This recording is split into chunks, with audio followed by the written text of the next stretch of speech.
Halo teman-teman, kembali lagi bersama channel Baca Rita Film. Untuk kali ini Mimin akan membahas sebuah film yang berjudul Man in Love. Semoga film ini bisa menghibur teman-teman semua yang saat ini sedang menjalankan ibadah puasa. Dan tanpa berlama-lama, langsung saja ke alur ceritanya. Film dibuka dengan memperlihatkan seorang pria yang bertampang sadis. Dia bernama Aceng, atau biar lebih akrab sebut saja dia dengan nama Aceng.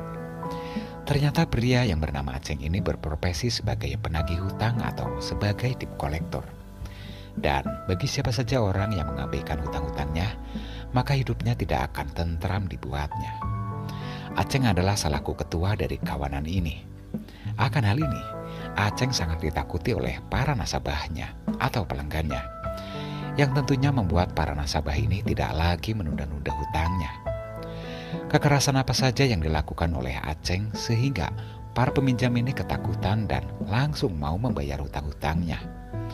Yang ternyata Aceng memiliki cara unik dalam menakut-nakuti pelanggannya, dengan cara menyakiti dirinya sendiri terlebih dahulu. Dengan sebuah dalih, pelanggan akan merasakan hal ini bila tidak segera membayar hutang-hutangnya. Pada saat itu, terlihat rasa takut di wajah pelanggan yang tidak saya sebutkan namanya ini. Hingga akhirnya orang ini pun mengatakan pada Aceng bahwa dirinya bersedia untuk dihabisi sebagai ganti akan hutang-hutangnya. Dikarenakan uang yang ada padanya saat ini akan digunakan untuk biaya operasi anak satu-satunya yang saat ini sedang berbaring di rumah sakit. Dan kemudian orang ini berkata setelah Aceng menghabisi nyawanya nanti, orang ini memohon agar Aceng untuk tidak mengganggu keluarganya lagi. Dan apa yang akan Aceng lakukan setelah mendengar penjelasan orang ini? Dan ternyata Aceng justru memberi sejumlah uang pada orang ini untuk biaya tambahan operasi anaknya. Dan uang yang Aceng berikan ini adalah uang hasil menagih dari pelanggan lain. Atas hal ini, Aceng pun harus menanggung risikonya berupa potongan gajinya. Karena akhir-akhir ini semakin hanya sedikit uang yang Aceng setorkan, yang padahal Aceng berikan sebagian uangnya pada pelanggan yang sebelumnya. Dan hingga suatu hari, Aceng mendapat tugas untuk menagih pada seseorang yang bernama Pak Liu. Dan kebetulan saat ini Pak Liu sedang terbaring lemas di rumah sakit. Selain memiliki beban untuk biaya rumah sakit, bahkan Pak Liu juga masih memiliki hutang pada bosnya Aceng yang harus segera dilunasinya. Sesampainya di rumah sakit, Aceng bertemu dengan seorang wanita yang bernama Hoa Ting. Dan biar tampak lebih akrab dan lebih mudah, sebut saja dengan nama Ayu Ting Ting. Ayu adalah putri satu-satunya Pak Liu yang selama ini merawatnya.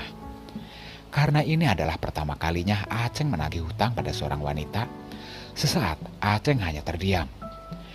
Dan kemudian Aceng memberitahukan pada Ayu kalau ayahnya belum melunasi hutang-hutangnya. Dan pada saat yang bersamaan pula, teman-teman Aceng mengolok Ayu dengan kata ejekan agar Ayu sebaiknya jual diri agar hutang-hutangnya bisa cepat terlunasi. Sementara Ayu mendengar hal ini pun marah pada mereka, terutama pada Aceng. Sambil membuka bagian dadanya dan justru menantang mereka agar melakukannya di sini saja, biar diketahui oleh pihak rumah sakit dan Ayu akan lebih mudah memenjarakan mereka semua dengan tuduhan pelecehan. Akan hal ini, walau Aceng menyadari dirinya bukan orang baik, namun ketika dirinya ditantang oleh wanita baik-baik, Aceng justru merasa grogi dan menjadi salah tingkah. Hingga pada akhirnya, Aceng membuat surat perjanjian pada Ayu untuk melunasi hutang-hutangnya dalam waktu 1 bulan ke depan. Yang bahkan Aceng tak berani menangani sendiri, melainkan dengan menyuruh teman-temannya untuk menangani surat perjanjian ini dengan Ayu. Dan di hari berikutnya, kalau tidak salah Ayu bekerja di salah satu perusahaan kantor perbankan. Karena Mimin kurang memahami Ayu bekerja pada perusahaan apa, yang jelas tidak ada keterangan secara signifikan dalam ceritanya. Bila teman-teman tahu bisa membantu menyebutkannya di kolom komentar. Dan cerita pun berlanjut. Dengan rutin setiap Ayu pulang kerja, tidak lupa selalu membelikan makanan untuk ayahnya ke sebuah toko. Namun hal ini tidak lepas dari pandangan Aceng, yang ternyata secara diam-diam Aceng selalu mengawasi Ayu dari kejauhan. Yang Aceng lakukan ini bukan karena mengawasi Ayu takut kabur dengan hutang-hutangnya, melainkan karena Aceng memiliki maksud lain. Dan di hari berikutnya, saat Ayu sedang bekerja, tiba-tiba Aceng datang ke tempat di mana Ayu bekerja dan membuat kekacauan. Pada saat itu, ketika Ayu sedang mendaftarkan nomor antrian untuk para pelanggannya, dengan sengaja pada saat itu Aceng mengambil semua nomor antrian tersebut. Dan perlakuan Aceng membuat Ayu marah, yang kemudian Ayu pun memanggil manajernya. Kemudian manajer itu pun datang menghampiri Ayu sambil memegang pundak Ayu. Sementara Aceng melihat ini, entahlah semacam cemburu atau yang jelas tiba-tiba Aceng merasa tidak terima. Kemudian Aceng menerobos masuk dan membuat kekacauan. Melihat hal ini, Ayu pun langsung menghubungi kantor polisi dan melaporkan Aceng dengan tuduhan telah membuat onar di tempat kerjanya. Namun sayangnya gugatan Ayu dianggap tidak terlalu berbobot oleh polisi. Sekedar mengambil nomor antrian bukanlah suatu kejahatan. Bahkan sang manajer yang jelas-jelas mendapat kekerasan tidak menggugat Aceng. Maka kan hal ini menurut polisi gugatan Ayu pun dianggap hanya suatu kesalahpahaman saja.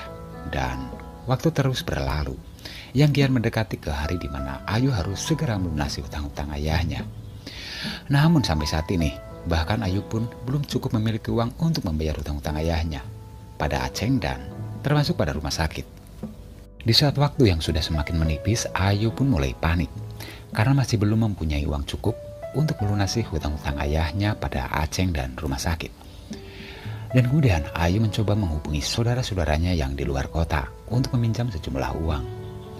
Walau Ayu sudah menceritakan semua masalahnya, namun tetap saja tidak membuahkan hasil.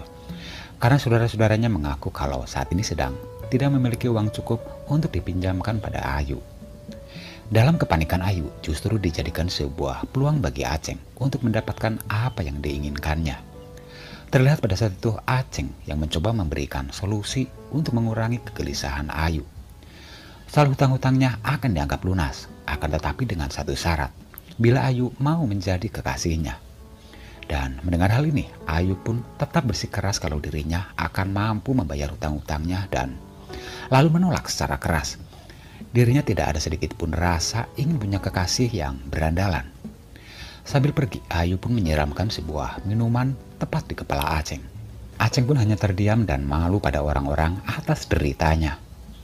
Karena Aceng merasa terhina karena cintanya ditolak oleh Ayu, akhirnya Aceng pun mulai mabuk-mabukan dan mendatangi wanita malam, yang kemudian melemparkan sejumlah uang pada wanita itu untuk membeli cintanya selama Aceng membutuhkan. Namun lagi-lagi wanita malam pun menolaknya dan berkata kalau dirinya tidak menjual cintanya, melainkan hanya menjual kepuasan sesaat pada orang-orang.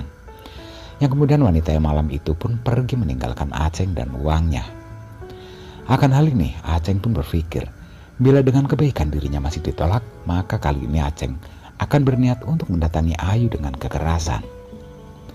Dan sesampainya di rumah sakit dengan amarah yang menggebu-gebu. Namun, sesaat tiba-tiba Aceng hanya bisa terdiam melihat yang terjadi.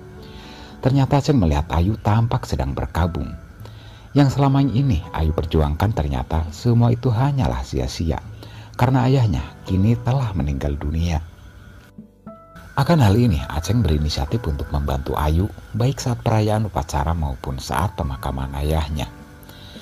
Yang kemudian Aceng meminta maaf atas semua perlakuannya pada abu jenazah Pak Liu. Dan berkata kalau selama ini dirinya menyakiti Ayu, akan kali ini dirinya berjanji untuk menjaga dan melindungi Ayu. Bahkan Aceng mengantar Ayu sampai ke rumahnya. Walau sebenarnya Ayu belum sepenuhnya menyukai Aceng, namun tak ada yang bisa dilakukan. Terlebih Ayu telah melihat sendiri kalau Aceng sudah meminta maaf dan mengakui semua kesalahannya. Setelah kepergian ayahnya, Ayu mencoba untuk memulai kehidupannya kembali dan berniat meminjam uang pada sebuah bank untuk membuka usaha, yakni sebuah toko makanan yang sederhana. Dan hal ini pun didukung sepenuhnya oleh Aceng. Dan Aceng berjanji akan berhenti bekerja pada bosnya karena dianggapnya pekerjaan menagih hutang, dianggapnya bukanlah pekerjaan yang baik. Karena harus selalu ada kekerasan di dalamnya. Mendengar hal ini pun Ayu percaya kalau Aceng saat ini benar-benar telah berubah. Singkat cerita, kini Ayu pun menemui pemilik yang akan menyewakan apartemennya untuk dijadikan toko. Dan tinggal menunggu kehadiran Aceng untuk meminta persetujuan berikutnya. Namun ternyata yang ditunggu-tunggu, saat ini Aceng sedang berada di tempat judi dan berniat untuk menginvestasikan semua uang pinjaman Ayu untuk bosnya, dengan iming-iming bosnya akan melipat gandakan uang tersebut. Namun sayangnya rencana Aceng tak berjalan mulus seperti apa yang direncanakan. Tiba-tiba saja terjadi sebuah perampokan di tempat judi itu. Walau Aceng sudah berusaha untuk menghentikan aksi mereka, namun akhirnya Aceng pun kewalahan dan uang yang akan Aceng investasikan pun dibawa oleh kawanan perampok itu. Setelah kejadian itu, kini Aceng hanya bisa terdiam, tidak tahu apa yang akan dikatakan nanti pada Ayu. Bila nanti Ayu mengetahui semua uangnya telah hilang. Dan sementara Ayu yang kini masih menunggu kedatangan Aceng pun hanya bisa terdiam di depan sang pemilik apartemen yang membatalkan transaksinya karena uang yang ada padanya saat ini tak kunjung datang. Singkat cerita, kini Ayu pun mendatangi Aceng yang tampak berantakan dan Ayu pun mengajukan beberapa pertanyaan soal uangnya. Namun Aceng tak sedikit pun menjawab semua pertanyaan dari Ayu. Akan hal ini, Aceng pun merasa telah terlanjur bersalah hingga pada akhirnya Aceng mengatakan kalau semua uang Ayu telah dihabiskan di meja judi sebagai ganti atas hutang-hutang ayahnya yang dahulu.